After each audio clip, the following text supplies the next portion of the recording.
साथियों, ATN super class Gorakhpur में आप लोगों का स्वागत है। साथियों, हम जो मनोविज्ञान में टीचिंग मेथड पढ़ा रहे थे, हमने आपको लेबोरेटरी मेथड पढ़ाया, हमने आगमन मेथड पढ़ाया, हमने निगमन पढ़ाया, हम संश्लेषण पढ़ाए, विश्लेषण पढ़ाए। आज हम चलते हैं भ्रमण विधि। मोस्ट इंपॉर्टेंट है, भ्रमण विधि होती क्या है। सभी कक्षाओं के लिए आप देखे होंगे टूर की व्यवस्था की जाती है। प्रश्न पूछता है कि पर्यटन पर, टूर पर किस क्लास से प्रारंभ की जाती है, किस क्लास से बच्चों को टूर पे ले जाना चाहिए। तो पहला प्रारंभ हो गया है 6 से। जो बच्चा क्लास में प्रारंभ करता है 6 से 8 तक के जो बच्चे होते हैं, यहीं से अनिवार्य हो जाता है इनको कहाँ ले जाया जाए, इनको भ्रमण पर ले जाया जाए। हायर क्लासेज में भी ले जाया जाता है। कोई प्रोजेक्ट हो गया तब भी आपको ले जाना होता है, कोई आपका असाइनमेंट हो गया तब भी ले जाना होता है। तब हम चलते हैं कि भ्रमण विधि से क्या लाभ होते हैं और कौन कौन से उसमें पॉइंट्स हैं। तो जो लोग साथी देख रहे हैं वो लोग वीडियो अंत तक जरूर देखें, जिससे आपको पूरा लाभ हो। आइए देख लेते हैं भ्रमण विधि। भ्रमण विधि तो भ्रमण विधि में हो गया एक्सक्यूर्शन मेथड होती क्या है, आइए देख लेते हैं। इसमें क्या होता है, एक्सक्यूर्शन मेथड में, भ्रमण विधि में होता है विद्यार्थी को प्रत्यक्ष ज्ञान होता है। विद्यार्थी को क्या होगा, विद्यार्थी को कैसा ज्ञान होगा, विद्यार्थी को प्रत्यक्ष ज्ञान।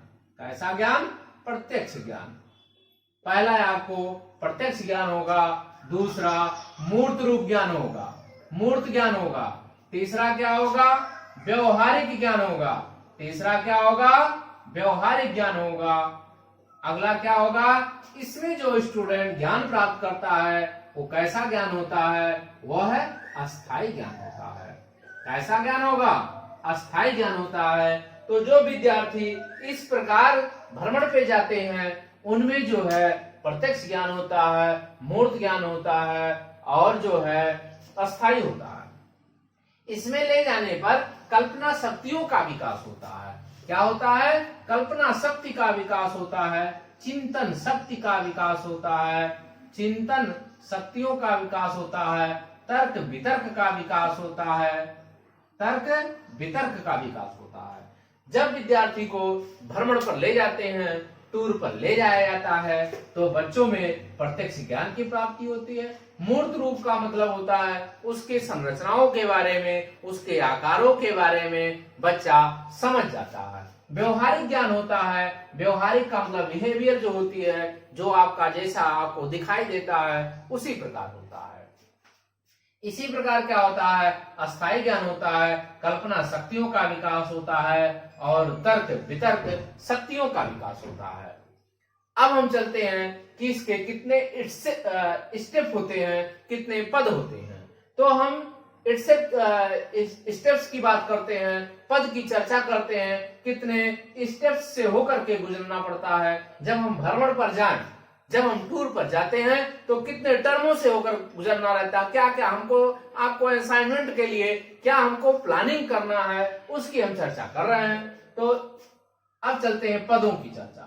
पदों की हम चर्चा कर ले रहे हैं, कौन कौन से इसमें पद आते हैं, स्टेप आते हैं। अब जो है पदों की जब हम चर्चा कर रहे हैं, कितने पदों से होकर गुजरता है, तो पहला पद आपका हो गया भ्रमण की योजना बनाना। ये 4 पदों से होकर गुजरता है।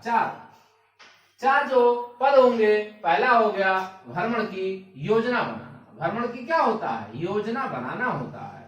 अब आपको योजना बनाने का मतलब हो गया कि प्लानिंग करेंगे, कैसे हमको जाना है, क्या व्यवस्था करनी है, क्या लेकर के जाना है, कैसे रहना है। तो पहला हो गया हमको क्या हो गया, भ्रमण की योजना बनाना हो गया। इन स्टेप्स से होकर के गुजरना होता है। अगला होता है अनुवर्ती। अनुवर्ती कार्यक्रम संपादित करना। पादित क्या होता है, करना होता है। तो जो उसके बाद कार्यक्रम होते हैं उसको हम क्या करते हैं, उसको कंप्लीट करते हैं। अगला आ गया भ्रमण योजना का क्रियान्वयन करना। भ्रमण योजना का क्रियान्वयन करना, भ्रमण योजना का क्रियान्वयन करना। अगला हमारा हो गया चार जो है पद हो गए, भ्रमण आयोजन का मूल्यांकन करना, भ्रमण आयोजन का क्या करना, मूल्यांकन करना। अब इन जो है पदों से टर्मों से होकर के हमारा गुजरना पड़ता है कि इन चीजों की जरूरत पड़ती है। ये सीटेट में आ चुका है, ये सीटेट आप देख लेंगे, सीटेट 2012 में आया हुआ है कि एक बच्चे को जब उसको टूर पे ले जाया जाता है तो एक शिक्षिका कॉपी पेंसिल ले जाने के लिए कहती है। क्यों कहती है? क्योंकि वह योजना के तहत होती है और जिन चीजों को ले जाएगा उसको नोट करना होता है, उसको कलेक्शन करना होता है, उसका चार्ट बनाना होता है। इसलिए ले जाने के लिए कहा जाता है कि जब आप ले जाएंगे तब आप उसका अरेंजमेंट करेंगे, उसको नोट्स बनाएंगे। अगला मेरा हो गया कि जब हम लेके टूर पर जाते हैं तो वहां पर्यावरण जो होती है उसको दो भागों में विभक्त करते हैं। जो हम पर्यावरण होती है उसको कितने भागों में डिवाइड करते हैं? तो उसको दो भागों में डिवाइड किया जाता है। पहला मेरा डिवाइड क्या कर रहे हैं हम? पहला डिवाइड करेंगे कि मानो जो पर्यावरण है तो पहला एक भौतिक पर्यावरण है, दूसरा सांस्कृतिक पर्यावरण है। पहला कौन पर्यावरण है? इसको देख लीजिए। पहला हमारा भौतिक पर्यावरण है, भौतिक पर्यावरण होता है। दूसरा कौन है? सांस्कृतिक पर्यावरण, सांस्कृतिक पर्यावरण। अब ये दो पर्यावरण हो गए। जब हम टूर पर ले जाएंगे तो इन दो भागों में विभक्त करेंगे कि हमको जाना कहाँ है।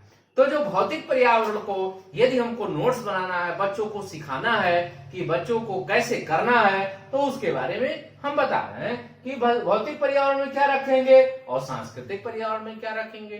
तो जो साथी वीडियो को देख रहे हैं वो अंत तक जरूर देखें, तभी आपको लाभ होगा। क्या है? भौतिक पर्यावरण। तो भौतिक पर्यावरण में आप क्या आएंगे? पृथ्वी की बनावट आएगी, धरातल की बनावट। धरातल की क्या हो गई? बनावट आएगी। पहला क्या आएगा? बनावट। किसकी? धरातल की बनावट आ गया। जल आ गया, स्थल आ गया। माने जो प्राकृतिक रूप से होते हैं, वायु आ गया, एयर। खनिज आ गया। वनस्पतियां आ गई। क्या आ गई? वनस्पति आ गया। और आपका पशु पक्षी आ गए। तो इस प्रकार किसमें इसको रखा जाता है? इसमें भौतिक पर्यावरण को रखा जाता है। सांस्कृतिक पर्यावरण में किसको रखेंगे? सांस्कृतिक पर्यावरण में जो मनुष्य अपनी क्षमताओं के अनुसार, अपनी योग्यताओं के अनुसार उसको निर्मित करता है, उन सबको रखते हैं। जैसे क्या हो गया? इसमें जो रखेंगे हम, इसमें रखते हैं मकान रखेंगे, मकान हो गया, भवन हो गया, और बहुत सारे नगर हो गए, कस्बा हो गया, रेल हो गया, म्यूजियम हो गया,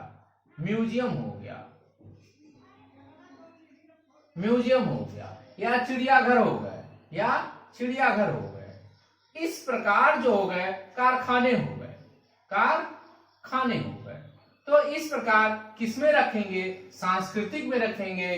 क्यों? क्योंकि ये मानव द्वारा निर्मित होता है। ये किसके द्वारा निर्मित होता है? जो मानव द्वारा निर्मित होंगे उसको सांस्कृतिक पर्यावरण में रखेंगे कि मानव की सूझबूझ के द्वारा निर्माण होती है। लेकिन जो प्रकृति के द्वारा निर्माण होती है उसको किस में रखना है? उसको भौतिक पर्यावरण में रखना होता है। अब इसको जो हम ले जाते हैं, बच्चों को टूर पे ले जा रहे हैं, तो आखिर में किन विषयों में लाभ होता है, विषय भी जानना जरूरी है कि आखिर में जो बच्चों को हम टूर पे ले जाएं तो उसको किन विषयों के तहत ले जाना है। बच्चों को यह भी जानकारी होना चाहिए कि यदि हम टूर पे जा रहे हैं तो हमारा किस विषय में योगदान होगा। आइए उसको बता दे रहे हैं।